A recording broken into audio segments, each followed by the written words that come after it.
Oke. Bismillahirrahmanirrahim. Assalamualaikum warahmatullahi wabarakatuh.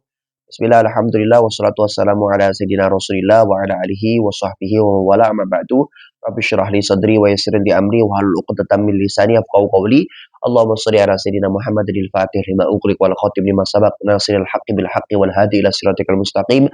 Salatan tu'arifuna biha iyya wa ala alihi haqqa qadrika wa miqdarikal azim. Alhamdulillah teman-teman sekalian, kita masih diberikan oleh Allah Subhanahu wa taala untuk diberikan kesehatan, diberikan kesempatan, akhirnya kita sama-sama bisa kembali mudzakarah dan murojaah di channel yang insya Allah diberkahi oleh Allah Subhanahu wa taala. Nah, langsung saja kita akan melanjutkan sesi mudzakarah kita terhadap kitab Risalah Isti'arah karya Syekh Ahmad Zaini Dahlan, Imam Ahmad Zaini Dahlan rahimahullahu taala, yang mana beliau mengarang ini mengarang suatu kitab yang memang ini diperuntukkan untuk mubtadi dalam mempelajari ilmu bayan, terkhususnya terhadap majaz. Dan majaz ini adalah majaz yang isti'arah, lebih khusus seperti itu. Ya, karena namanya sendiri aja sudah risalatun fil isti'arah, ya kan? Namanya sudah risalatun fil isti'arah. Maka ini lebih terkhusus terhadap risalah isti'arah. Meskipun nanti di kitabnya, di ibarah beliau nanti ada membahas sedikit tentang majaz mursal. Ya, langsung aja kita mulai. Bismillahirrahmanirrahim. Qala al-musannifu rahimahullahu taala wa nafa'ana bihi wa bi'ulumihi wa bi'ulumikum fid dharain amin. Jadi, teman-teman sekalian, kita akan masuk ke dalam ibarah Syekh, yaitu adalah al-kalimah al-musta'malah. Ya, biqairima wudi'at lahu sampai nanti tusamma majazan, ya, sampai tusamma majazan. Dan ana disclaimer dulu bahwasanya pembahasan kita ini akan sudah masuk ke dalam pembahasan tentang apa itu majaz. Apa itu majaz. Nah, dari itu nanti kita akan mentahlil ibarat dan memfakul ibarat dari kalimat yang dia itu akan menunjukkan pada ta'rif majaz. Seperti itu ya. Nah, kemudian sebentar, langsung anda cepetin. Nah, ini. Nah, jadi Syekh itu memulai dengan lafadz al-kalimah. Ya, al-kalimah itu kedudukannya menjadi mubtada. Ya, menjadi mubtada. Nah, di sini al-kalimah ada alnya. Alnya di sini bisa kita katakan al-ahdiyah. Kalau al-ahdiyah berarti kalimat yang memang sesuai dengan wad'ul Arab. Nah, wad'u itu apa nanti kita akan jelaskan. Atau kalimat itu alnya al-jinsiyah. Atau nanti alnya itu adalah al-istighraqiyah. Kalau istighraqiyah berarti keseluruhan, seluruh kalimat akan masuk. Ya. Ala kulli hal, yang dimaksud kalimat di sini adalah kalimat yang di dalam ilmu nahwu, yaitu adalah qaulun mufrad. Atau kalau antum melihat pertemuan dua jurumiyah, itu adalah lafdun mudi'a di ma'nan mufrad. Nah, ana mau sedikit mau sedikit kasih antum, ya. Ini ada tasyir atau mind map seperti itu ya. Mind map yang mana ini menunjukkan terhadap ta'rif kalimah, ya. Jadi, kalau misalnya antum perhatikan, kalau antum melihat di jurumiyah di pertemuan kedua, karena bilang bahwasanya di situ saut, ya, lafadz itu kan saut, ya, dan saut itu artinya mayusma, sesuatu yang bisa didengar. Nah, saut itu ada yang nanti itu dia yang yastamil ala ba'dil huruf al-hijaiyah, ada yang dia la yastamil ala ba'dil huruf al-hijaiyah, ya. Dia itu nanti ada yang dia berpegangan pada huruf hijaiyah, ada yang tidak. Contoh misalnya tidak sautu turukil bab. Misalnya antum ngetok pintu, ya, ngetok pintu terus di situ nggak ada suaranya tapi tidak bergantung pada huruf hijaiyah. Maka maka ini disebut dengan saut saut sadaj, ya. Dia yang tidak berpegangan pada huruf mu'jam, ya. Itu adalah saut sadaj. Nah, yang berpegangan pada huruf mu'jam adalah apa? Adalah saut ghairu sadaj. Seperti itu. Nah, yang berpegangan pada huruf hijaiyah disebut dengan lafaz. Ya, yang berpegangan pada huruf hijaiyah. Karena kan lafaz itu apa? As-sautu al-mustamilu ala ba'dil huruf al-hijaiyah. Nah, kemudian lafaz nanti ada yang dia maudhu' li ma'nan atau ghairu maudhu' li ma'nan. Nah, ini secara sekilas aja nanti kita akan jelaskan maudhu' itu apa, ya. Maudhu' itu intinya adalah diletakkan atau dicetak, ya, diletakkan. Ya, lafaz itu diletakkan atau diperuntukkan, bisa dibayangkan ya. Diperuntukkan untuk mana? Ada yang tidak diperuntukkan untuk mana. Jadi lafaz yang tadi itu ada sebagian huruf hijaiyah, itu ada yang memang diletakkan atau diperuntukkan ada maknanya, atau ada yang tidak ada maknanya. Contoh misalnya insan yang ada maknanya. Insan itu apa? Artinya adalah hayawanun natik. Oh, makhluk hidup yang berpikir. Nah, kalau misalnya yang tidak mau untuk lahu, misalnya daizun. Atau untuk bikin lafaz sendirilah. Jabaro, ini, gitu ya. Jadi atau apa namanya, misalnya bikin lafaz sendiri, ada huruf hijaiyahnya, tapi nggak ada maknanya. Ya udah, itu namanya lafaz yang memang dia yastamil ala ba'dil huruf hijaiyah, tapi ghairu maudhu' lahu, ghairu maudhu' li makna, tidak ada maknanya, gitu ya. Nah, untuk yang maudhu' li maknan itu dibagi dua. Ada yang mustamal, ada yang ghairu mustamal, ya. Mustamal secara ijmal saja, secara umum saja, mustamal itu dipakai. Jadi ada lafaz yang dia diperuntukkan untuk makna, tapi ada yang dia dipakai, ada yang tidak dipakai. Ya, kalau yang dipakai disebut dengan mustamal, yang tidak dipakai disebut dengan ghairu mustamal. Ya, contoh misalnya lafaz insan ketika kita pakai ngomong, misalnya kita pakai buat ngomong, apa misalnya, oh kita ngomong insan, maka apa? Maka kita di sini ada makna hayawanun natik. Nah, maka ketika lafaz insan ini dipakai, ya disebutkan, maka ini adalah disebut dengan mustakmal. Jadi lafaz itu kalau misalnya dia itu adalah sudah maudhu' lahu, sudah maudhu' di makna, sudah diperuntukkan untuk makna, ada yang dia itu dipakai buat ngomong, ada yang tidak. Ya, seperti itu. Nah, yang dipakai nanti disebut dengan qaul, disebut dengan apa? Qaul. Ya. Dan nanti qaul ini atau yang lafaz yang mustakmal ini ada yang mufrad, ada yang murakkab. Nah, sekarang kita akan pembahasan kalimat. Nah, kalimat itu adalah apa? Dia adalah saut yang mana dia itu yastamil ala ba'dil huruf hijaiyah, maka disebut dengan lafaz. Lafaz yang dia itu adalah maudhu' li maknan, dia diperuntukkan untuk makna dan apa? Dan dia juga mustakmal dipakai dan juga nanti dia yang mufrad. Nah, jadi kalimat itu apa? Berarti kita bisa artikan atau kita susun takrif dari apa namanya? Takrif dari kalimat adalah lafdzun maudhu'un li maknan mustakmal mufrad. Ini adalah apa namanya? Takrif dari kalimat, ya, ini. Tapi nanti disingkat saja daripada kita nganu apa namanya lafdzun apa tadi maudhu'un li maknan mustakmal mufrad, kita langsung disingkat qaulun mufrad. Disebut apa? Qaulun mufrad. Ya, kenapa? Karena apa namanya lafaz qaul itu nanti sudah mewakili atas-atasnya. Qaul kan nanti mewakili mustakmal, mewakili maudhu' lahu dan mewakili lafaz, ya. Mewakili lafaz, makanya disingkat saja qaulun mufrad. Ya, jadi kalimat itu apa? Lafaz yang dia itu diperuntukkan untuk makna dan dipakai dan dia mufrad. Ya, dan mufrad. Nah, ada iskal. Ada apa namanya? Ada apa permasalahannya? Masalahnya apa emang? Masalah ini, ya. Masalahnya adalah Syekh itu mengatakan apa? Al-kalimah al-mustakmalah. Padahal pengertian kalimat tadi apa? Qaulun mufrad, dan qaulun itu sudah mewakili apa? Sudah mewakili mustakmal. Kenapa kok Syekh itu menyebutkan dua kali kan seakan di kalimat itu sudah ada pengertian mustakmal, tapi Syekh menyebutkan mustakmal. Iskal kan ini berarti apa? Al-kalimah hiya lafdzun maudhu' di makna mustakmal. Oke. Kalimat itu diperuntukkan atau maknanya adalah lafaz yang maudhu' di makna mustakmal mufrad. Tapi lakin limadza ittasafaha Syekh bil mustakmalah. Tapi kenapa Syekh itu masih memberikan sifat? Kan ini kan jadi sifat, jadi naat kan? Memberikan sifat kepada si kalimat ini apa? Mustakmalah. Padahal apa? Ma'anal kalimah lafdzun maudhu' li makna mustakmal mufrad. Kan sudah ada mustakmal di sini. Qaul kan sudah mewakili apa? Mustakmal. Kenapa kok disebut dua kali? Ya kenapa kok disebut lagi? Seakan ini tikror dua kali. Nah, seperti itu. Maka jawabannya adalah apa? Fihi tajrid. Fihi tajrid. Ada namanya tajrid. Tajrid itu apa sih? Yaitu adalah ayyujarrida atau ayyujarroda ihda al-ma'anil lafzi al-murakkabah. Gini, tajrid itu kita bisa katakan menyepikan atau membuang, ya, membuang atau menghapus salah satu makna dari lafaz yang maknanya itu murakkab. Contoh, kan kita sudah bahas kalimat itu adalah lafaz maudhu' li maknan mustakmal mufrad. Nah, ini kan makna dari apa? Makna dari kalimat. Maka apa? Dia tersusun dari lafaz, maudhu', kemudian mustakmal dan mufrad, ya. Ala kulli hal, ya. Dia murakkab. Maknanya banyak kan? Tersusun dari banyak, ya kan? Nah, kemudian kalau misalnya ada makna yang dibuang, ya, kita tajridkan, ya, kita buang salah satunya. Di sini kita yang buang adalah mustakmal. Jadi gini, kalimah lafdun maudhu'un limaknan musta'mal mufrad, ya, ini kita buang, ya. Jadi tajrid itu adalah kita membuang salah satu makna yang dia itu murakkab, yang mana maknanya ini murakkab tersusun dari banyak makna, banyak lafaz begini.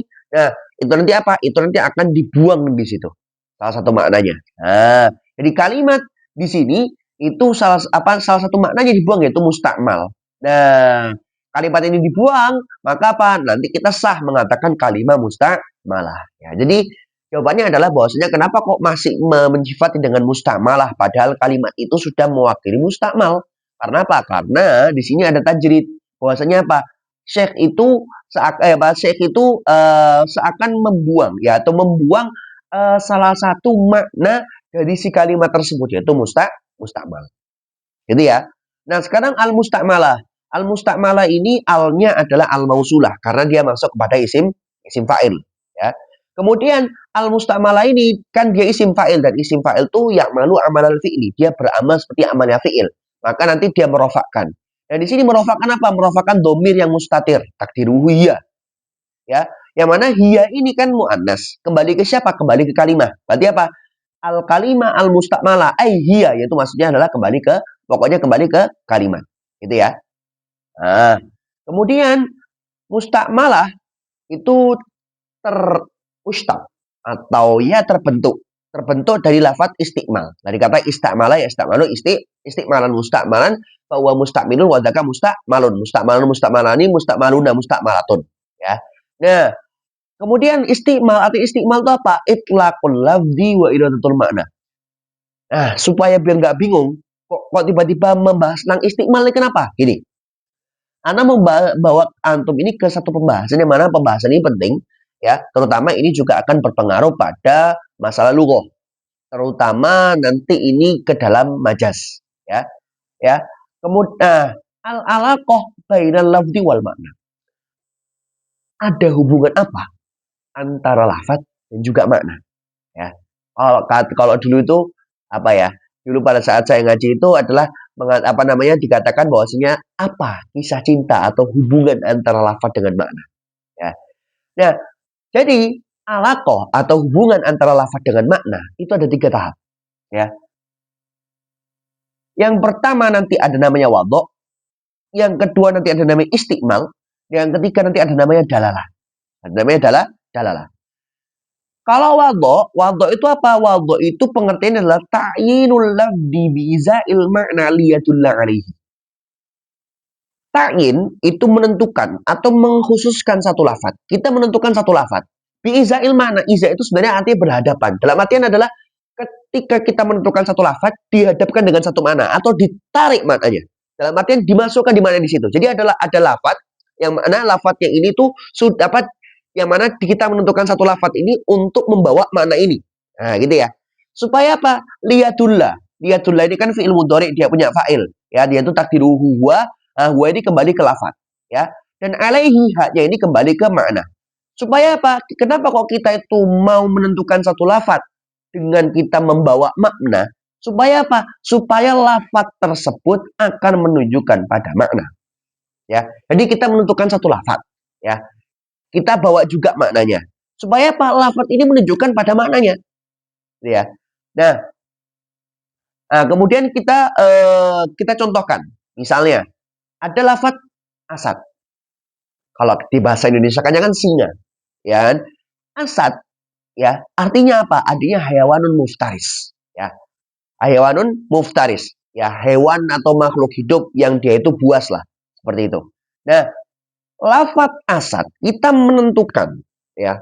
Kita menentukan lafaz asad untuk, ya, untuk mana Pak? Oh, asad itu adalah hewan yang dia buas. Seperti itu, ya. Hewan yang dia buas, seperti itu. Nah, maka dari itu ketika kita menentukan satu lafaz tertentu, ya, kita menentukan satu lafaz supaya nanti kita menarik maknanya, kita menghadapkan lafaz ini dengan maknanya.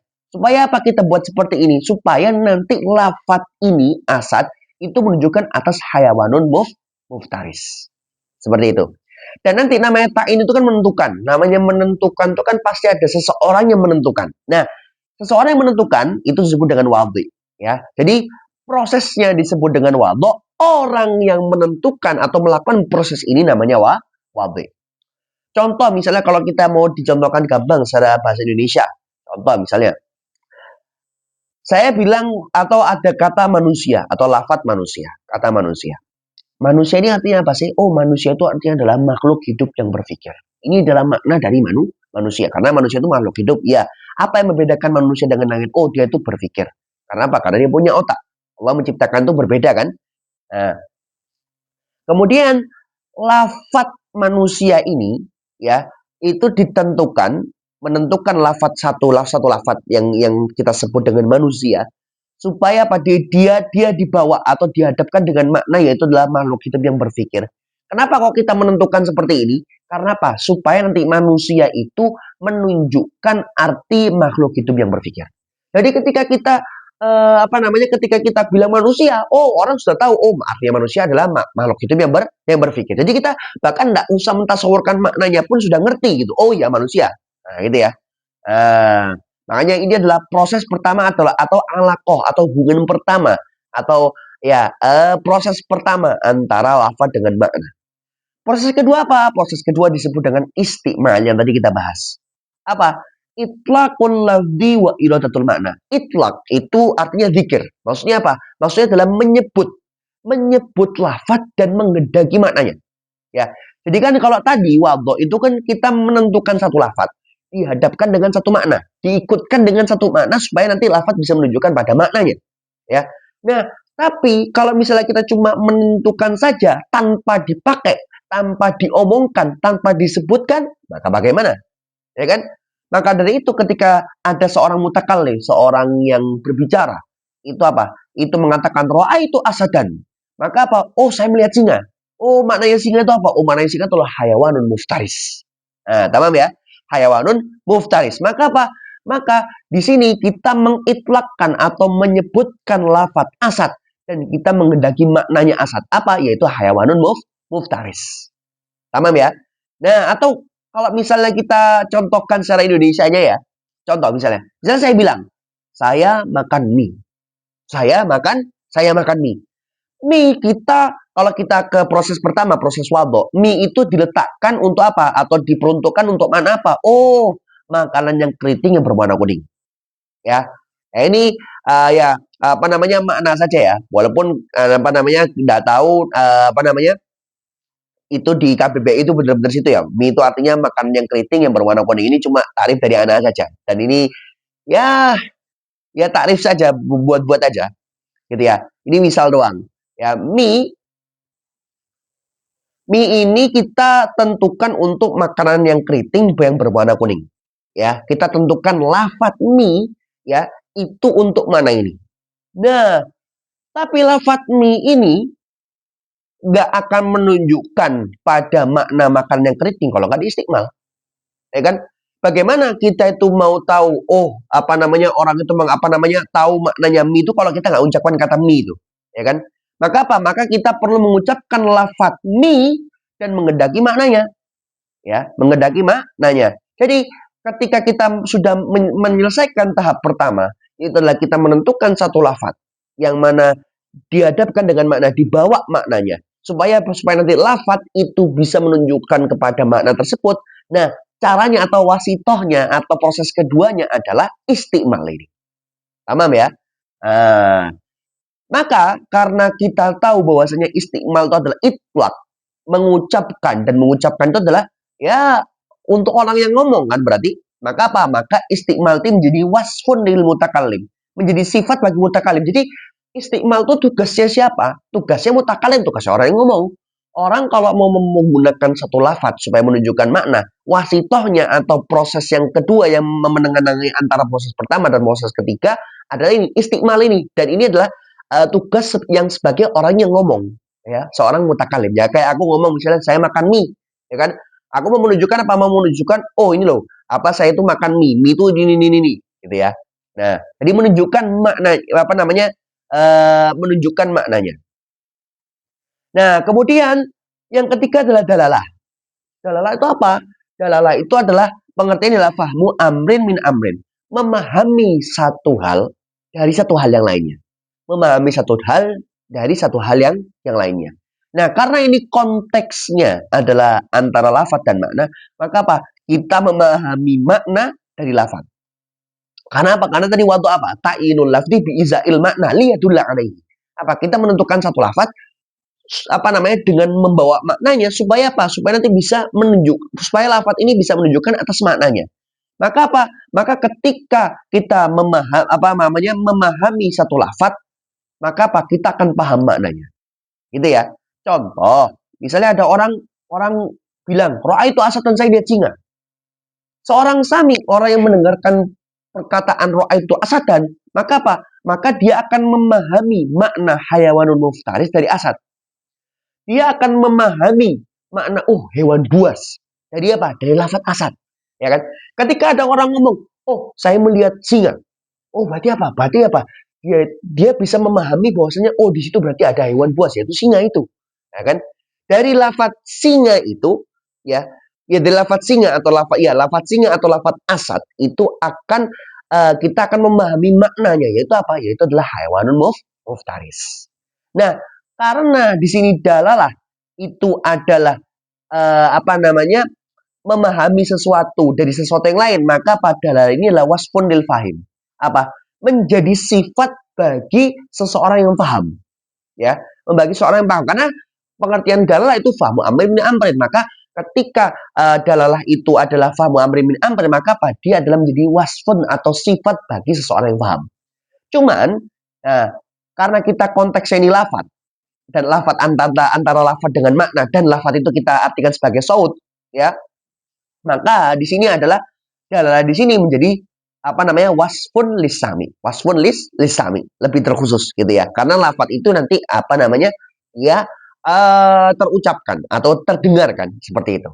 Nah, atau misalnya kita contohkan dalam Indonesianya, contoh misalnya saya makan mie, si A bilang saya makan mie, ya, si B ini dengar, maka apa? Dia memahami makna apa? Memahami makna apa? Makna makanan keriting berwarna kuning dari lafaz mie. Jadi ketika si A ini ngomong saya makan mie, si B ini ngerti, berarti si A ini lagi makan makanan yang keriting berwarna kuning. Gitu ya. Jadi dari lafaz kita akan memahami makna. Ya. Jadi proses pertamanya adalah antum harus tentukan dulu. Saya mau misalnya, contoh misalnya gini. Ini misalnya pen ya, pena. Ya, atau bolpen lah, kita anggap ini bolpen. Ya kan? Bolpen, lafaz bolpen itu menunjukkan pada benda ini. Ya, menunjukkan pada benda ini. Kalau kita maknakan mungkin ini benda untuk menulis dan lain sebagainya. Nah, kita menentukan lafaz bolpen untuk bermakna benda ini, itu disebut dengan wadok. Ya, kita menentukan satu lafaz untuk dia itu menunjukkan atas makna. Nah, contoh misalnya bolpen untuk menunjukkan makna barang ini, itu namanya wadok. Nah, istimal itu apa? Istimal itu adalah ketika kita ngomong saya punya bolpen. Ya, maka apa? Kita di sini mengucapkan lafaz dan pasti ngikut, maknanya juga ngikut. Maksudnya apa? Saya mengucapkan saya punya bolpen. Berarti apa? Saya punya barang ini loh. Maka nanti akan selalu ke bawah ketika kita mengucapkan lafaz, maka kita juga mengendaki maknanya. Nah, seperti itu. Nah, kemudian seorang yang mendengarkan, ada orang yang bilang, saya punya bolpen. Ada orang yang dengar nih. Berarti apa? Ketika orang itu memahami, ya, ketika dia itu mendengarkan satu lafaz, dia akan memahami dari lafaz tersebut apa makna. Berarti orang itu punya barang ini. Itu loh. Jadi itu adalah satu gambaran, perumpamaan dari alaqah bainal lafzi wal makna. Seperti itu ya. Jadi ini muhim sekali dan antum perlu kuasai ini, 3 hal ini, karena ini nanti akan selalu terbawa di pembahasan al-majaz ini terutama ya. Jadi tiga hal ini nanti antum perlu menjadikan ini sebagai malakah, dan antum benar-benar ingat terus, waduk itu apa, istimal itu apa, kemudian dalalah itu apa. Karena nanti kita akan bahas itu dengan sudah tidak perlu dijelaskan lagi ya. Dengan apa? Dengan kita langsung mengucapkan istilahnya, istilah waduk. Ketika saya mengucapkan waduk itu tinggal ya antum langsung harus paham seperti itu ya. Nah, kemudian lafaz setelahnya Syekh itu adalah itu fi ghairi ma wudi'at lahu. Fi ghairi ma wudi'at lahu. Nah, kita sekarang tahlil. Fi di sini itu huruf jar. Huruf jarnya apa? Huruf jar asli. Nah, huruf jar asli apa? Nanti antum bisa lihat di pertemuan pertama ya di jurumiyah. Huruf jar asli dia akan punya makna dan akan punya muta'alaq. Maknanya apa? Maknanya adalah dorofiyah. Ya, dorof. Ya kan, fi'il kan maknanya dorof. Muta'alaqnya kemana? Karena huruf jar asli itu pasti punya muta'alaq. Muta'alaqnya ke lafat al-musta'malah. Jadi kan tadi kan ada lafat al-musta'malah ya. Ya, al-kalimah al-musta'malah. Dia nanti muta'alaqnya ini. Muta'alaq lafat fi-nya itu ini. Kemudian, maka di sini kan goiri ini kan menjadi apa? Menjadi majrur. Nah, fi goiri ma di sini itu maknanya adalah makna. Maka kita artikan di selain makna. Gitu ya, kita maknakan satu-satu. Wudi'ats. Wudi'ats ini dari kata wado'a. Ya, dari kata wado'a. Tapi dia itu nanti di sigotnya diganti jadi wudi'ah. Berarti apa? Dia adalah fi'il yang mabni maf'ul atau mabni majhul. Seperti itu ya. Nah, namanya fi'il mabni majhul itu pasti punya naibul fa'il. Kalau fi'il ma'lum punya fa'il. Kalau fi'il majhul itu punya naibul fa'il. Naibul fa'ilnya apa? Berupa dhamir yang mustatir takdiruhu hiya. Ya ini muannas, kembali kemana? Kembali ke lafaz al-kalimah. Ya kan, al-kalimah al-musta'malah. Fi goiri ma wudi'at. Jadi wudi'at ini kembali ke lafaz al-kalimah yang pertama tadi. Nah, lahu. Lahu ini lamnya itu adalah lam huruf jar, sama huruf jar asli. Berarti harus punya makna dan harus punya muta'alaq. Maknanya adalah ikhtisos. Loh kok ikhtisos bukan tamlik? Ya, jadi nanti ada kriteria di bawah. Memang yang umum memang lam itu litamlik, tapi nanti ada namanya ikhtisos, ada namanya istihqaq dan lain sebagainya. Dan itu nanti akan dibahas di kitab yang lebih tinggi, nanti ada di awamil Jurjani insyaallah. Ya. Kemudian yang kedua adalah muta'alaq. Ya, muta'alaqnya kemana? Sama, kembalinya ke lafaz musta'malah. Ya. Dan ha ini kan domir yang mutasil. Ya, domir mutasil dia akan punya marji. Marji kemana? Kembali ke ma. Berarti kalau kita misalnya artikan dari lafaz al-kalimah sampai apa wudi alahu tadi, fi wudi aslahu, kita artikan bahwasanya apa? Bahwasanya majas itu apa sih? Tapi ini disclaimer, ini adalah yang sampai wudi alahu ini adalah masih potongan dari kalimat yang menunjukkan takrif majas. Tapi belum keseluruhan ya, belum keseluruhan apa namanya takrif majas ya. Nah, ini kalimat majas itu apa? Kalimat yang mustakmalah tadi apa? Itlaqul lafdi wa iradatul makna, mengucapkan lafaz dan mengendaki maknanya.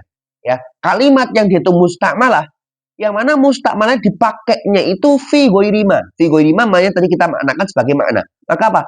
Dipakai di selain makna. Tapi apa maknanya? Wudi'ats tadi kita punya domir kembali kepada kalimat. Maka apa? Seakan-akan wudi'ats al kalimatu lahu kepada makna. Maka apa? Maka kalau kita artikan secara Indonesia adalah majas adalah ini masih ya kalimat yang diistimalkan kepada selain makna yang mana kalimat tersebut yang mana kalimat tersebut diwadok untuk mana tersebut. Diwadok untuk mana tersebut. Saya ulangi bahwasanya majas itu apa? Kalimat yang dipakai atau diistimal kepada selain makna yang dia mau lahu, secara gampang gitu. Tahu lagi kalimat yang diistimal, yang mana dia itu diistimalnya di mana?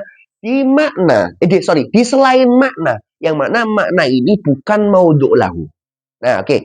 Sekarang ini mungkin agak sulit, tapi anak akan permudah. Jadi majas itu apa sih?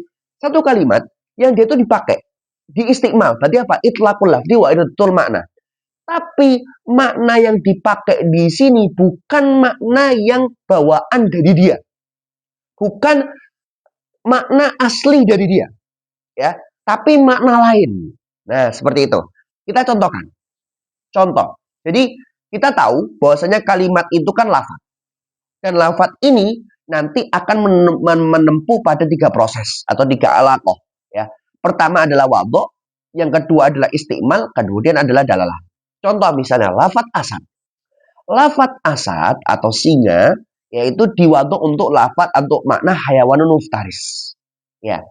Maka seharusnya ketika dia menempuh pada proses kedua yaitu proses istimal. Al-mafrud seharusnya gitu ya. Asad ini akan dipakai kepada makna yang memang dimaudhu. ya memang lafaz asad ini ditentukan untuk makna tersebut, yaitu apa? Hayawan muftaris. Maka seharusnya kan asad itu maknanya adalah hayawan muftaris. Tapi ada kalanya asad ini tidak dipakai ke hayawan muftaris. Loh, terus dipakai kemana apa? Lawang hayawan muftaris ini adalah makna yang maudhu' lahu, atau makna yang dia itu memang ditentukan untuk lafaz asad ini. Jadi lafaz asad ini ditentukan untuk mana hayawan muftaris. Lah kok ini nggak dipakai ke makna yang memang seharusnya ditentukan? Makna lain apa namanya? Dia dipakai di makna lain, yaitu rajulun syuja'. Rajulun syuja'. Loh, ini kan bukan makna apa namanya? Bukan makna yang maudhu' lahu, bukan makna yang memang ditentukan untuk lafaz itu. Iya, memang justru itulah majas. Ya, justru itu. Jadi majas itu apa? Jadi ada satu kalimat, yang mana kalimatnya ini dia punya makna, iya. Tapi maknanya ketika dia melalui proses istiqmal, bukan makna yang diproses di wadok, bukan. Tapi apa? Ada makna lain. Nah, makna yang memang bawaan atau asli ketika dia mengalami proses wadok disebut dengan makna asli atau makna maudhu' lahu. Makanya tadi Ana sempat sering singgung makna maudhu' lahu. Kenapa? Makna maudhu' lahu itu adalah makna asli atau makna bawaan dari si lafaz tersebut ketika dia mengalami proses wadok. Ya, disebut dengan makna asli atau makna maudhu' lahu. Lah, makna lain yang memang maknanya itu bukan bawaan dari proses wadok, itu disebut dengan makna far'i atau makna ghairul maudhu' lahu. Ya, bisa dipahami ya. Jadi bedanya adalah kalau misalnya maknanya itu sudah dari bawaan, bawaan ketika diproses di mana? Diproses di proses wadok, ya. Contoh asad itu hayawan muftaris, ini kan sudah bawaan dari wadok, proses wadok, ya. Maka apa? Maka makna ini disebut dengan makna asli atau makna maudhu' lahu. Kalau misalnya dia maknanya itu bukan proses dari bawaan dari proses wadok, maka apa? Maka itu disebut dengan makna far'i atau makna ghairu maudhu' lahu. Jadi itu majas. Sudah punya gambaran ya? Udah punya gambaran majas itu seperti apa? Oh, berarti majas itu lafaz. Dia itu punya makna, iya, tapi makna kalau majas itu dia maknanya atau lafaznya itu tidak dipakai. Lafaz yang dia lafaz yang dia itu menunjukkan makna yang ditunjukkan ini bukan makna yang bawaan dari wadok, tapi ada makna lain ketika dia di istiqmal, ya. Jadi kalau bisa bahasakan muskilahnya gitu ya, atau permasalahannya, atau yang bikin sesuatu itu bisa menjadi majas, itu nanti proses yang bikin struggle itu nanti adalah di istiqmalnya, ya. Kalau di wadok itu urusan awal, ya, itu sudah lewat. Masalahnya nanti adalah ketika sudah di wadok, tapi apa ketika di istiqmal nggak pakai makna yang sudah di wadok, tapi apa pakai makna lain. Nah, itu namanya majas. Ini ya, sudah punya gambaran tentang majas? Nah, seperti itu. Nah, sekarang ada pertanyaan. Kalau misalnya tadi lafaz asad yang seharusnya dia menunjukkan hayawanun muftaris, itu dia tidak menunjukkan makna hayawanun muftaris, tapi kita bilang adalah makna rajulun syuja', berarti kan ada makna lain. Dan itu majas. Dan di Al-Quran ada majas. Nah, berarti apakah boleh kita seenaknya menggunakan lafaz, ya, kepada makna far'i atau makna yang ghairu maudhu' lahu? Apakah boleh seenaknya ketika kita bilang asad itu kita pakai ke makna yang ghairu maudhu' lahu atau makna far'inya? Secara seenaknya kita pokoknya maknanya ini aja, nggak mau makna yang maudhu' gitu. Boleh nggak? Nah, jawabannya tidak. Loh, kenapa? Nih. Karena apa? Syekh selanjutnya nanti akan bilang li ala qatin. Ai munasabatin bainal ma'nal asli wal ma'na far'i. Ini alasannya. Ya. Enggak boleh seenaknya. Apa? Nanti ada namanya alaqah. Apa alaqah? Nah, ini kita jelaskan. Di sini li ala qatin, lamnya itu adalah di ibarat beliau ya. Itu adalah lam yang harfu jar asli lagi. Maknanya apa? Maknanya li ta'lil, untuk menunjukkan apa? Alasan. Seperti itu. Muta'alaknya apa? Muta'alaknya ke lafaz musta'malah. Ya, ke lafaz musta'malah yang awal. Nah, kalau misalnya lamnya itu ditaklil, maka apa? Ini menunjukkan bahwasanya ma ba'dahu yakunu illatan. Ada huruf taklil. Ya, lam taklil. Dia itu setelahnya kan majhul. Ya. Nah, lafat yang majrur ini atau madkhul dari lam ini, ketika lamnya itu adalah litaklil atau ada huruf yang memang dia itu litaklil, maka apa? Majrurnya atau madkhulnya itu menjadi ilat, menjadi alasan. Nah, pertanyaannya alasan dari apa? Kembali lagi di ibaratnya apa? Menjadi alasan illatu istiqmalil kalimah fi ghairi maknan maudhu' lah. Lah, apa? Menjadi alasan kenapa kok kita boleh menggunakan atau mengistikmal kalimat di makna yang mana maknanya itu bukan maudhu' lahu. Paham ya? Jadi apa alasan kok kita itu boleh menggunakan lafaz asad yang seharusnya dia itu maknanya adalah hayawanun muftaris tapi malah menggunakan rajulun suja. Alasannya apa? Karena ada alaqah. Ya, karena ada alaqah. Nah, sekarang pertanyaannya, sebentar. Nanti ada tambahan teman-teman sekalian. Di syarahnya kitab ini kan syarahnya matan kan, ini matan Risalah Isti'arah. Karangannya Syekh Ahmad Zaini Dahlan. Nanti ada syarah dari Risalah Isti'arah punyanya Imam An-Nahrawi. Ya. Nanti di syarah beliau itu mengatakan li alaqatin itu sebenarnya ada mudhof yang dibuang. Ada mudhof yang dibuang. Aslinya adalah li mulahadati alaqah. Mulahadhah itu apa? Memerhatikan. Ya. Memerhatikan atau concern pada alaqah tersebut. Nah, maka di sini aslinya adalah ada mudhof yang dibuang yaitu adalah lafaz mulahadhah. Ya, maka di sini hadful mudhof. Ya. Maka emang apa konsekuensinya? Bahwasanya apa? Bahwasanya alasan kenapa kita boleh memakai kalimat di makna yang dia itu bukan maudhu' lahu. Itu karena apa? Karena kita memulahadhah. Ingat ya, memulahadhah alaqah. Memerhatikan alaqah, bukan alaqah itu sendiri. Jadi kita bisa membuat kalimat majas bukan karena memang ada alaqah saja, tapi kita memerhatikan adanya alaqah. Ya, memerhatikan ya. Jadi bukan hanya nafsul alaqah, bukan alaqahnya aja, tapi kita memerhatikan alaqah. Nah, sekarang kita bahas. Alaqah itu apa? Sebenarnya sudah dijelaskan oleh Syekh ketika di ibarat beliau, yaitu apa? Ai munasabatin bainal ma'nal asli wa ma'nal far'i. Apa alaqah itu? Alaqah itu adalah intinya adalah munasabah, adanya kecocokan, adanya keselarasan atau adanya kesamaan. Ini cocok deh. Cocok antara apa? Antara makna asli dengan makna far'i, ya. Makna asli dan makna far'i. Makna asli itu apa? Kita sudah bilang, mawudi alahu lafdu apa? Makna yang diwadok untuk lafaz. Jadi kan di proses wadok kan sudah bilang kita menentukan satu lafaz untuk satu makna. Nah, makna yang dia itu asli atau yang dia itu adalah ya kita sebut dengan asli itu adalah makna yang dia itu adalah bawaan dari wadok. Itu makna asli. Makanya kita nama lain makna asli apa? Makna maudhu. Karena apa? Makna yang di wadok. Gitu loh. Ya. Kalau makna far'i adalah malam yudhok lahu lafdu. Makna yang memang dia itu memang tidak diwadok untuk lafaz. Kan tadi kita ngomong asad. Asad itu maknanya secara wadok itu adalah hayawanun muftaris. Tapi tiba-tiba kita ngomong asad tapi maksudnya adalah rajulun suja. Satu laki-laki yang pemberani. Lah, laki-laki pemberani kan bukan makna asli dari asad. Nah, ini berarti kita sebut dengan makna far'i atau makna lainnya adalah makna yang ghairu maudhu' lahu, makna yang bukan dibawa dari wadoknya. Nah, seperti itu. Nah, maksudnya gimana? Biar lebih gampang. Contoh gini. Lafaz asad. Kita kembali ke lafaz asad. Nanti ini disclaimer aja. Antum kalau belajar majas, kalau di nahwu itu kan artisnya, kita bisa bilang ya. Artisnya itu adalah Zaid. Ya kan? Artisnya Zaid. Tapi kalau di ilmu ilmu bayan, ya, ilmu bayan terutama di majas itu adalah ini, asad, singa. Ya, singa ini jadi jadi artis, gitu ya.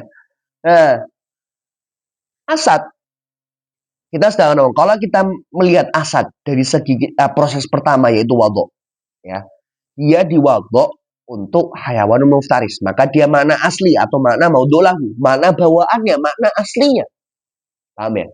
Tapi ternyata ada makna lain. Kita bisa mengatakan bahwa asad ini, asad ini kita bisa pakai bukan ke hayawan muftaris, tapi kita bisa pakai juga ke rajulun suja.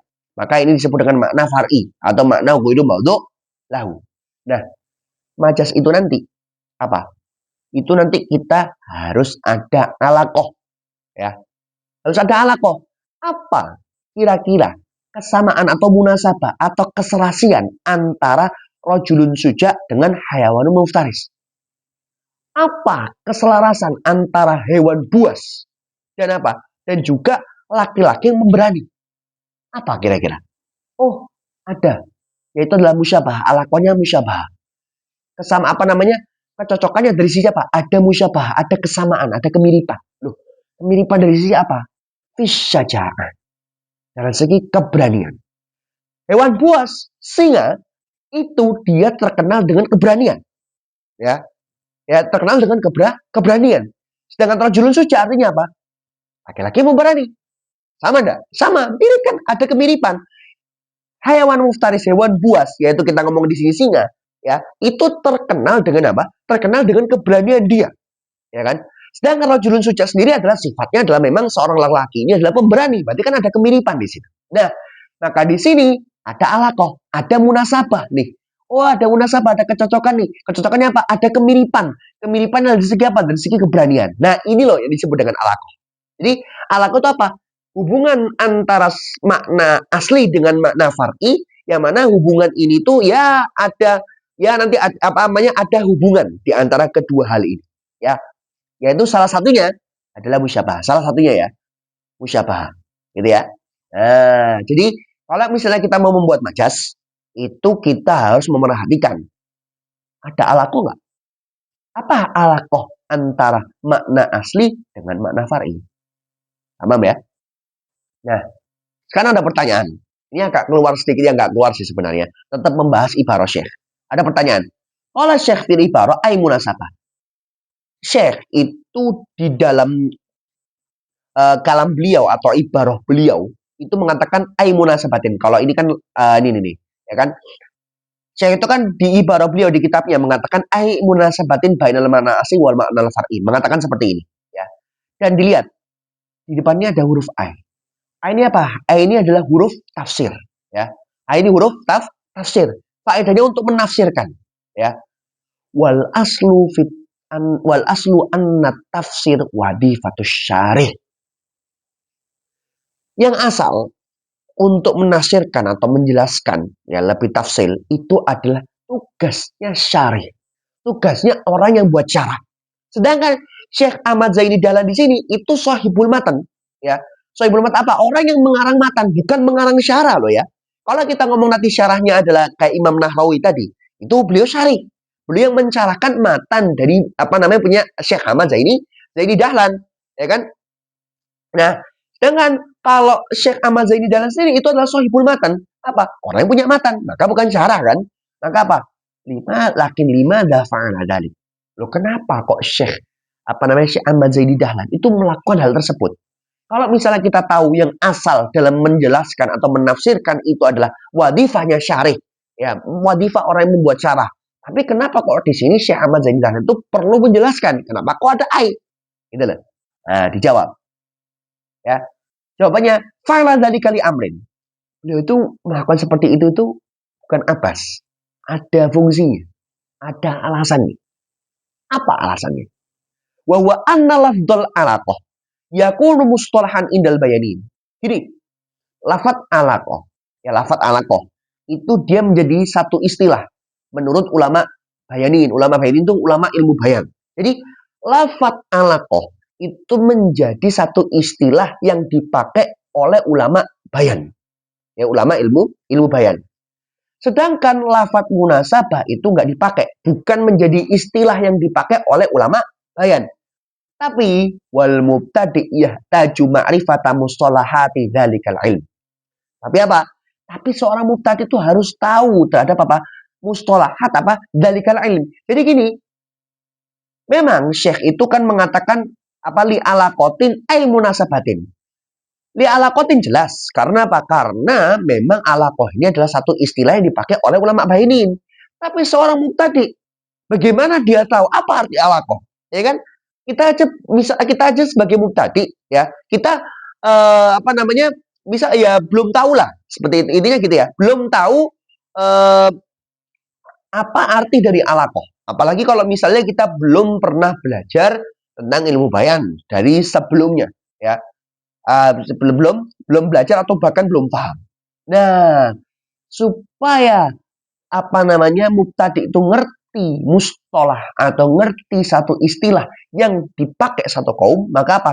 Beliau menyebutkan alaqah, tapi juga menyebutkan apa? Menyebutkan ini pengertian atau maksud dari apa? Maksud dari alaqah itu apa? Gitu loh. Ya. Jadi luar biasa ya Syekh. Walaupun sebenarnya memang kita katakan bahwasanya tafsir atau penjelasan itu memang tugasnya syarih, ya. Bukan tugasnya Sohibul Matan. Sohibul Matan itu cuma mengarang matan, ya. Penjelasannya nanti isyarahnya secara tafsil itu nanti akan dibahas oleh syarih atau bahkan nanti hasyiah, ya. Nah, maka apa? Maka nanti di sini biar supaya mubtadi ini tahu.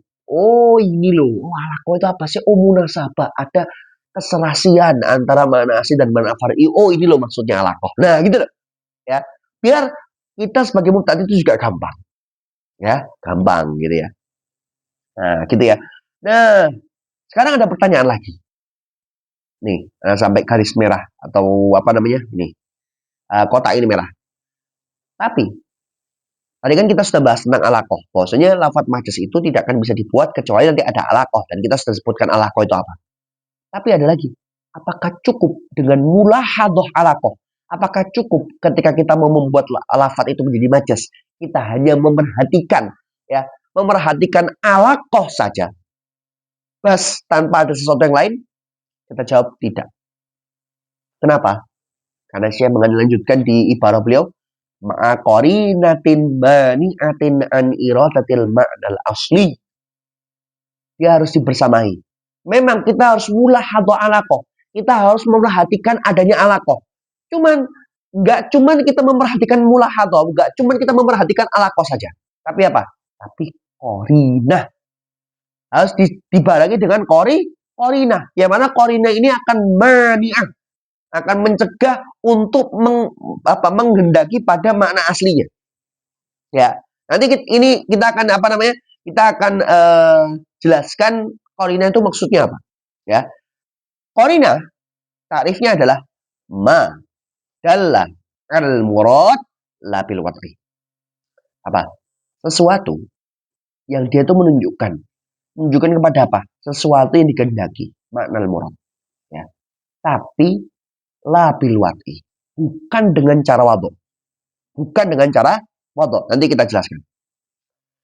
Nah, qarinah yang mana mani'ah, dia yang mencegah apa maksudnya? Man'atil kalimatu, apa mana'at al kalimah inda itlaqiha min ayyurada biha al makna al asli. Apa? Yaitu adalah man'at al kalimah, ya, yang mencegah kalimat, ya. Al kalimata. Nah, ketika diitlakkan, ketika diucapkan, ya, untuk apa namanya? Mencegah ketika kalimat itu diucapkan untuk tidak menghendaki pada makna aslinya. Jadi qarinah itu ya adalah sesuatu yang mencegah satu lafaz supaya tidak supaya dia itu mengarah ke makna murad, ya, makna yang dikehendaki, ya, supaya dia tidak menghendaki makna aslinya. Yang kita fokuskan sekarang adalah makna yang memang dikehendaki oleh si mutakallim, ya, ya, gitu ya. Nah, kalau misalnya kita gampangkan seperti ini, ya. Jadi qarinah itu kita katakan adalah alal murad, sesuatu yang menunjukkan atas sesuatu yang dikehendaki, yang murad, tapi bukan dengan cara wadhu, ya. Contoh adalah ra'aitu asadan. Ra'aitu asadan, ya. Asadan di sini kita tahu bahwasanya asadan itu, ya, dia kan makna aslinya apa? Hayawanun muftaris. Tamam. Tapi dia punya makna far'i, yaitu adalah rajulun suja. Rajulun apa? Rajulun suja. Nah, kita sudah katakan bahwasanya kalau kita membuat majas, pertama itu adalah kita harus ada mulahadhah alaqah. Kita harus lihat, memperhatikan apa alaqah antara keduanya. Oh, alaqahnya ada kemiripan, musyabahah. Dalam segi apa? Syaja'ah, keberanian. Oke. Tahap pertama. Tapi apakah cukup? Tidak. Ada namanya qarinah. Kita menambahkan apa? Ra'aitu asadan fil hammam. Ya. Apa namanya? Saya melihat singa di kamar mandi. lafat fil hammam ya menjadi korina. Yang mana lafat hammam ini akan mencegah lafat asad untuk bermakna pada makna aslinya. Ya. Jadi madalah alal murad, sesuatu yang menunjukkan atas murad apa? Bahwasanya dengan adanya korina ini akan menunjukkan makna yang dikendaki oleh si mutakalim. Si mutakalim ini nggak mau ngomong hayawanun muftaris. Tapi apa maunya ngomong rajulun suja. Ya. Ya, dengan cara majas. Dengan cara yang pertama si mutakalim memulahadhah adanya alaqah. Oke. Nah, supaya mutakalim ini ya dia itu akan terlihat jelas bahwasanya si mutakalim ini atau ya saya itu mau ngomongnya maksudnya adalah rajulun suja. Maka supaya tidak dikira bahwasanya asad di sini adalah yang hayawanun muftaris. Nih, si mutakalim itu mendatangkan fil hammam ya, mendatangkan fil hammam untuk supaya lafaz asad ini tidak bermakna yang ini, tapi bermakna yang ini. Nah, gitu ya. Jadi lafaz asad itu bisa bermakna kepada rajulun suja. Itu yang membuat asad itu sudah seperti itu adalah qarinah ini. Jadi kalau misalnya saya bisa boleh simpulkan, kalau mulahadhah alaqah itu adalah proses antara kita menyamakan antara satu makna dengan makna yang lain. Ya. Ya, makna itu dengan makna yang lain. Misalnya asad dengan rajulun suja. Dengan rajulun suja, kita samakan. Oh, ini ada ini, ada ini, ada ini. Ada munasabah, ada alaqahnya. Kita harus tentukan alaqahnya itu apa. Jadi kita adalah memulahadhah. Kita memperhatikan alaqah tersebut. Oke, itu yang menyambungkan antara ini dan ini. Tapi supaya makna muradnya yang diinginkan oleh si mutakalim itu adalah benar-benar jelas ke sini, itu butuh sesuatu yang lain, bukan yang ini, bukan mulahadhah alaqah, bukan. Al-mulahadhah alaqah itu fokusnya kedua hal ini. Kalau fokusnya korina adalah supaya lafaz ini bertujuan ke sini saja, maka kita datangkan korina. Jadi pahami ya. Nah, seperti itulah cara kita membuat majas. Jadi makanya majas itu syaratnya ada dua. Syaratnya adalah dia harus ada mulahadhah alaqah, ya, memerhatikan alaqah. Yang kedua ada namanya qarinah. Itu cara membuat majas. Nah, qarinah nanti ada dua pembagian. Ada yang pembagian secara ada yang mani'ah dan mu'ayyinah, dan nanti ada di bawah nanti ada yang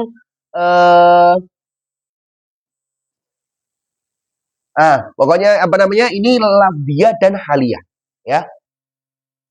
Jadi ada dua pembagian. Pembagian pertama adalah nanti qarinah dibagi menjadi dua.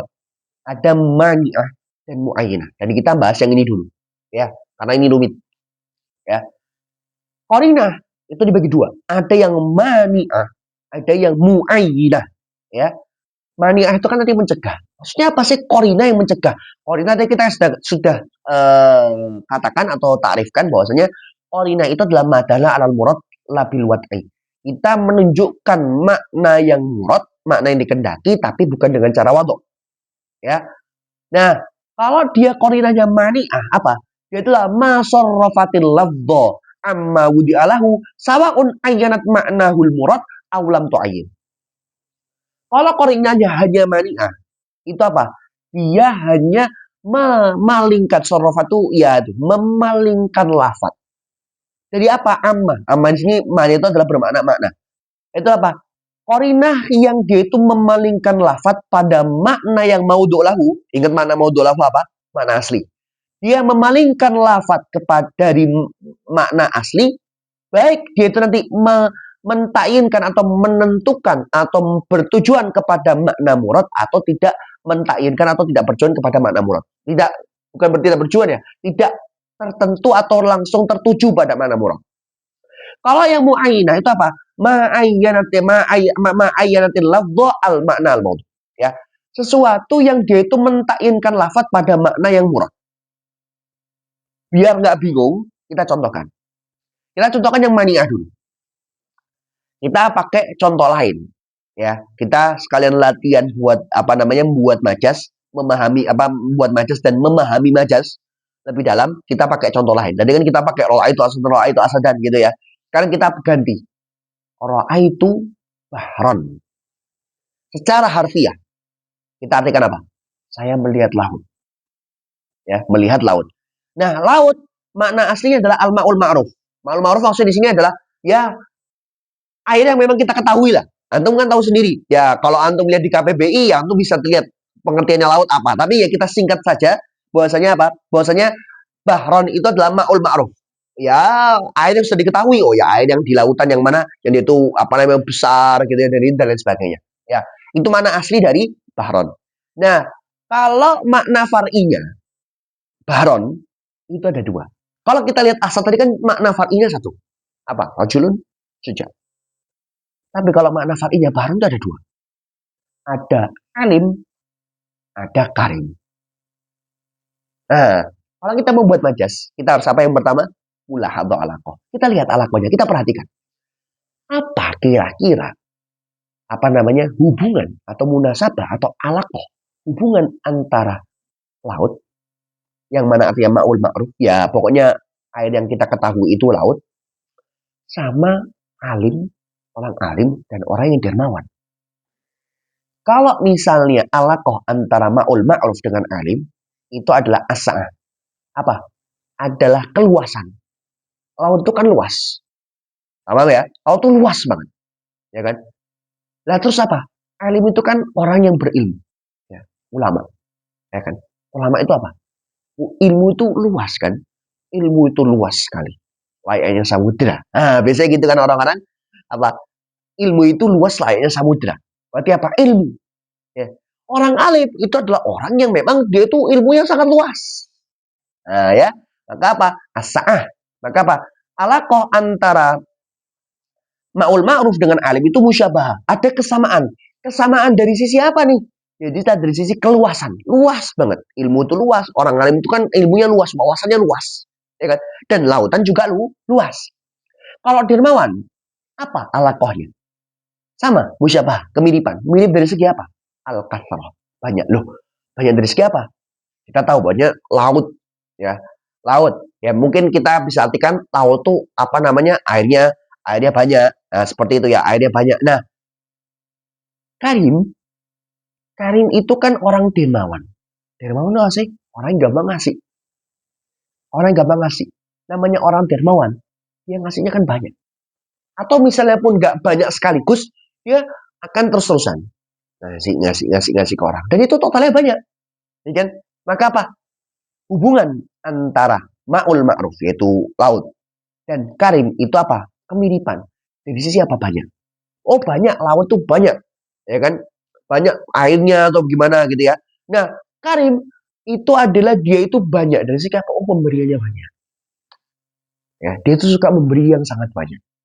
Nah, maka apa? Sama-sama alakannya musyabah, tapi dari sisi yang berbeda. Kalau musyabah yang ini antara ini dan apa ma'ul ma'ruf dengan alim itu adalah sa'ah. Tapi kalau karim dengan ma'ul ma'ruf adalah al-kathrah. Oke, sekarang kita sudah mulahadhah alaqah nih. Kita sudah melihat dan memperhatikan alaqahnya. Kurang satu. Kalau membuat majas apa? Harus ada qorina. Nah, kalau qorinanya dia hanya mani'ah. Kalau mani'ah tadi apa? Ma sarrafatil lafdha amma wudi'alahu. Sawa'un ayyanat ma'nal murad ma'nal murad am lam tu'ayyin. Apa? Qori amaniyah itu adalah qorinah. Iya. Yang dia itu akan menunjukkan kepada makna murad. Ya, cuman. Ya, dia itu kalau mani'ah doang, itu apa? Dia hanya memalingkan lafaz bahrun ini dari mana aslinya. Jadi, qori mani'ah ini, dia bisa mentakyinkan bisa menunjukkan atau langsung tertuju pada mana yang murad. Bisa. Contoh kayak apa? Contoh kayak Ra'aitu Asadan. Ra'aitu Asadan, fil hammam ini langsung mengarahkan bahwasanya oh nggak mungkin Asadan di sini kalau misalnya di kamar mandi kan nggak mungkin. Ya, coba pikirkan secara logika, ya kan? Gimana singa itu berada di kamar mandi? Nggak mungkin. Maka ini sudah langsung dicoret langsung mengarahkan ke sini. Ini yang ayat makna murad. Jadi qori namani'ah bisa dia itu langsung mengarahkan pada makna yang dikendaki. Tapi ada qori namani'ah yang dia itu hanya melarang atau memalingkan lafaz dari menggunakan mana aslinya. Ra'aitu bahron itu kita jelaskan mana aslinya adalah ma'ul ma'ruf. Tapi apa? Dia punya dua mana far'i. Nah, di sini kalau kita qorinahnya pakai fil hammam saja, dia hanya akan memalingkan atau melarang si Bahrun ini untuk menggunakan makna makna aslinya atau makna maudhu lahunya, tapi tidak langsung mengarahkan kemana. Kemana maksudnya gimana? Mengarahkan ke alim atau ke karim. Jadi kalau misalnya aku ngomong ro'a itu bahron, fil hamam, ini jelas majas. Maka nggak mungkin dimanakin sebagai air, ya air yang kita ketahui. Ya. Tapi kita juga masih bingung dalam artian sebentar. Kalau misalnya bahron itu kita jadikan majas, alakohnya itu dua, antara kasroh maka bimakna karim, tapi atau sa'ah bimakna apa? Bimakna alim, gitu loh. Maka gimana? Ininya yang dimaksud yang mana kan nggak tahu, ya kan? Lafadz hamam ini hanya melarang lafadz bahrun ini untuk tidak menggunakan makna aslinya, ya kan? Tapi apa? Dia hanya melarang makna aslinya, tapi tidak langsung menunjukkan kepada yang mana satu ini. Apakah yang alim, apakah yang karim? Ini qori' maniyah. Jadi ada kalanya qori' maniyah itu langsung tertuju pada makna yang murad, contoh kayak ro'a itu asadan fil hamam, atau dia itu cuma melarang si lafadz ini menggunakan makna aslinya. Contoh ro'a itu bahron, karena ro'a itu bahron ini dia makna far'inya dua, ya. Atau nah sekarang ada yang nomor dua, mu'ayyinah. Apa mu'ayyinah? Apa qori'anah mu'ayyinah ini? Tadi kan qori'anah mu'ayyinah apa? Ma'ayyanatil lafdho al maknal maudhu, al maknal murad, ya. Qori'nah yang dia itu langsung mengarahkan si lafadz itu langsung ke makna murad. Langsung aja kita contohkan. Ro'a itu bahron. Oke, kita tahu makna aslinya adalah ma'ul ma'ruf. Oke, ya. Dan nanti makna far'inya adalah alim dan karim. Dan kita sudah bahas bahwasanya alakonya adalah musyabahah. Musyabahah dari segi apa? Sa'ah dan kasrah. Tamam. Kita sudah mulai atau alakoh. Nah, tak tinggal qori'nah. Kalau misalnya kata fil hamam tadi hanya melarang lafadz bahrun ini menggunakan makna aslinya, tanpa dia masih belum tidak menentukan apakah dia untuk alim atau untuk karim. Tapi kalau ra'aitu bahron yudarrisu, apa? Saya melihat laut. Tapi dia apa? Tapi dia mengajar. Loh, coba pikirkan secara logika. Gimana ceritanya laut itu bisa mengajar? Kan nggak mungkin. Pasti ini majas dong. Bukan hakikoh. Kalau hakikoh tuh ya, saya melihat laut. Oke, melihat laut. Oke, bisa diartikan hakikoh. Gitu loh. Tapi kalau misalnya saya melihat laut mengajar, wah ini pasti majas. Nah, qori'nah maniyah ini dia akan langsung mengarahkan kepada makna murad. Loh, makna muradnya mana? Kan ada dua. Kalau misalnya artinya adalah mengajar, maka identik dengan siapa? Identik dengan karim apa identik dengan alim? Identik dengan alim. Maka apa? Maka ro'a itu bahron itu langsung Rudaris ini langsung mengarahkan apa? Mengarahkan mengarahkan lafadz bahrun ini itu langsung ke lafadz alim. Ya. Tanpa harus kayak tadi bingung apa? Loh, ini yang mana ya? Ini oke lah, ini kita langsung coret. Tapi kalau kita ngomong fil hamam itu apa? Oh, ini kita masih bingung, ini mau yang alim apa yang karim? Tapi kalau di sini yang apa yang Rudaris itu apa? Jelas. Dia langsung menuju pada yang dituju apa? Alim. Ya. Jadi bisa dibedakan ya. Kalau mani'ah itu apa? Ada kalanya dia langsung mengarah ke makna murad, ada yang tidak. Contohnya yang tidak adalah fil hamam. Yang iya contohnya adalah ro'a itu asadan. Fil hamamnya itu. Nah, kalau misalnya dia itu langsung kepada makna murad, ya jelas seperti ini, ro'a itu baron fil yudaris itu langsung ke makna alim. Maka apa? Maka ini disebut dengan mu'ayyinah. Gitu ya. Nah, kalau misalnya kita memerhatikan ibaratnya syekh, itu kan ma'aqorinatin mani'atin. Berarti apa? Kalau membuat majlis itu sebenarnya cukup dengan qori'nah mani'ah saja. Ya. Kalau mu'ayyinah gimana? Boleh. Oh, boleh. Nah, kemudian yang kedua, pembagian qori'nah dari dua sisi. Apa? Lafdiyah dan haliyah. Lafdiyah kan jelas dari kata lafadz. Maksudnya apa? Qori'nahnya ini berupa lafadz. Ya, berupa lafadz. Contoh, ra'aitu asadan fil hamam. Fil hamam ini kan berupa lafadz. Maka apa? Qori'nahnya ini adalah berupa lafadz.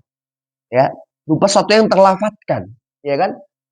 Tapi ada kalanya dia nanti haliyah. Apa haliyah? Hal itu dikata keadaan. Maksudnya apa? Dia korinanya itu tidak diucapkan. Cuman secara fakta atau secara wakil, secara keadaan yang nyata, ya, secara kenyataan itu menjadi korinah, menjadi sesuatu yang menunjukkan pada makna murad. Contoh, saya bilang ra'aitu asadan, ya. Ra'aitu asadan, saya melihat singa. Tapi kenyataannya nggak ada singa, nggak ada singa di sini. Atau misalnya lagi di kelas, ya, lagi di kelas. Terus antum bilang ke teman antum, ra'aitu asadan. Saya lihat singa. Padahal kenyataan di kelas nggak ada siapa-siapa. Maksudnya bukan nggak ada siapa-siapa, nggak ada singa, nggak ada singa satupun. Tapi apa? Adanya orang yang pemberani. Ah, maka apa? Maka secara keadaan laisa hunaka asad. Nggak ada di situ apa namanya? Nggak ada singa di situ. Adanya apa? Adanya rajulun suja. Adanya laki-laki pemberani. Misalnya teman antum orangnya berani gitu ya. Kalau orang Surabaya itu kan bonek gitu ya. Bondo nekat, dia orangnya berani gitu. Nah, maka apa? Maka di sini korinahnya sesuatu yang menunjukkan atau yang mengarahkan lafaz ini kepada makna yang far'i itu adalah haliyah. Maka korinahnya disebut dengan korinah haliyah. Korinahnya tidak terucapkan secara lafaz, ya, tapi apa? Dia itu secara keadaan atau keadaan nyata secara fakta itu sudah menunjukkan bahwasanya lafaz ini bukan untuk mana asli tapi untuk mana far'i. Nah, ya. Maka kalau misalnya ro'a itu asadan di sini seseorang itu yang dimaksudkan asadan ini adalah rajulun suja, maka tanpa menyebutkan kata fil hammam misalnya, itu apa? Maka itu disebut dengan qarinah haliyah. Paham ya? Aiwah. Tanbih. Sekarang ini terakhir teman-teman sekalian. Mungkin teman-teman sekalian sudah kepalanya sudah penuh mumtali bil maklumat ya, penuh dengan maklumat. Nah, ini kita insya Allah terakhir. Ya, tanbih. Ibarat syekh, ya, ibarat syekh itu kan mengatakan al kalimatul musta'malatu fi ghairi mawdi aslahu aili qalaqatin ay munasabatin sampai itu sama majazan. Ini bukan takrif. Makanya tadi Ana di awal bilang apa? Bilang bahwasanya ini adalah kalimat yang menunjukkan atas takrif, tapi bukan takrif. Ya, bukan takrif. Ya, laisa bi takrif. Loh kenapa? Karena uslubnya takrif itu apa? Uslubu takrif itu al majazu kalimatun. Kalau misalnya ini disebut dengan disebut dengan takrif, maka apa? Seharusnya syekh itu dari awal itu sudah bilang al majazu huwa kalimatun musta'malatun fi ghairi mawdi aslan. Seterusnya. Tapi apa? Tapi beliau mengatakan al kalimatul musta'malatu sampai tusamma majazan. Maka ini bukan takrif. Tapi lakin yufhamu minhu ta'rif. Tapi apa? Dari kalimat ini akan difahami bahwasanya apa? Bahwasanya ini adalah ta'rif. Difahami ya. Bukan kalimat itu adalah ta'rif, tapi difahami dari kalimat ini adalah ta'rif. Ta'rif apa? Ta'rif majaz. Maka apa? Majaz itu adalah al-kalima al-musta'mala fi ghairi mawdi aslahu li alaqatin ma'a qarinatin mani'atin an iradatil manal asli. Ini adalah pengertian majaz. Berarti apa?